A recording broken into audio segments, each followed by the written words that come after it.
we'll get into the data because the data on this we now have data on all of this, which we didn't necessarily have, 19 years ago with my first. But I'll use an analogy that I think you guys will get because you're both fitness guys, right? So health and fitness guys. If you are not careful with your children in creating boundaries and structures around diet and activity, then your child the odds are they will end up sick and obese with chronic pain and chronic illness. That's the majority, right? So in other words, if they follow the world from a health and fitness perspective, the odds are they're going to be sick, fat, and unhealthy. Okay. This is true mentally and spiritually as well. And the data now is quite clear on this. Okay. So why am I saying this? Because the biggest pushback that you'll get from parents or even yourself, you'll think this yourself, is like, man, they're going to be so different from their friends.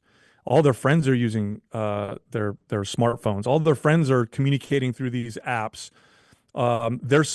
That's the point. The point is to not have them be like everybody else, because everybody else, the data on this now is quite clear. The mental health epidemic in kids is astonishing. It's remarkably astonishing. Kids are more anxious, more depressed, more lost and lonely than ever. And it's precisely because we're allowing our kids to regulate with technology.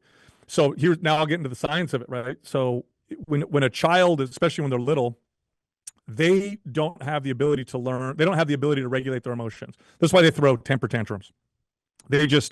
It's almost like they're having a seizure. In fact, I had, what was her first? Erica Commissar on the podcast recently, and she's an expert on this. And she used a great analogy. She said, imagine your kid has a seizure. You're going to go over and be next to them and make sure that they're okay. He goes, when your kid has a temper tantrum, it's an emotional seizure.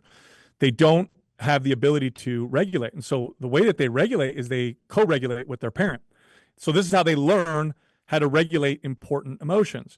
Now, when you put a device in front of them, which is engineered to be distracting, very powerfully so. This is not the TV that we grew up watching. This is really, really expertly engineered technology.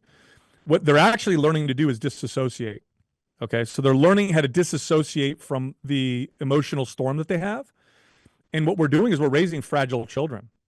So these kids are not learning the skills of emotional regulation. And then they go to high school and college, they need a cry closet, or they freak out over, things that you're like, why are you, acting that way when it's like this minor challenge? Well, they never develop these important skills. So where am I going with this?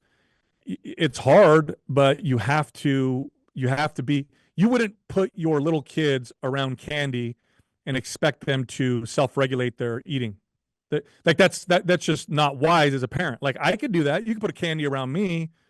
By the way, most adults will have a difficult time with this as well, but you could put me around a lot of candy and I have the skills to not eat certain things and avoid certain things for my health. You can't do that with a 3-year-old, a 4-year-old, a 5-year-old, an 8-year-old. They're just going to eat as much as they want or as much as they can, get sick, whatever. They don't have those skills. So when it comes to technology, you have to be very diligent and create incredible boundaries.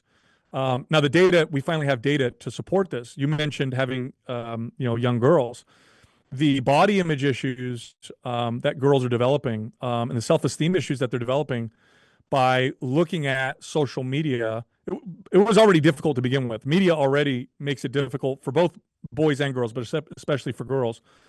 But when girls are scrolling through social media, your brain doesn't know how to decipher between what you see on your phone and the real world. So what ends up happening is if I'm scrolling through and seeing perfect body, perfect clothes, good-looking person, whatever, my brain believes this is what I'm surrounded by. It's literally no different than if the three of us grew up in the NBA and that's all we saw. So we're surrounded by 7-foot tall people. I'm 6 foot tall. I would feel like I'm just really short. The reality is it's not true. So these girls are looking at all this and their brain is perceiving them as not, having a great life, not having enough money, not being attractive, and so without them realizing it, they're developing this distorted self-image. So my 15-year-old is a good example of this. She has literally a 5-minute time limit on social media on her phone at 15. And this is a constant struggle for us. She brings it up every so often. All my friends are on there. All my friends use, all these different apps. I can't communicate with them. And it's like, honey, look, I know. That's the point. The point is, I don't want you to be like everybody else. And sometimes I'm your friend, and sometimes I'm your dad. And right now, I'm going to be your dad. And so that's it. She doesn't have access to those things, and I don't think I'm going to give her access until she's maybe a senior in high school or older. And that's not the norm. So that's where I'm at now. My younger ones, it's even more strict. They get 30 minutes total of electronic or TV time a day, and then what they watch is very, very carefully filtered. My wife, thankfully, is so exceptional at this. She's very good at researching what kind of media can cause, is distractible. For example, Mr. Rogers. This is an old TV show when I was a kid. Is great.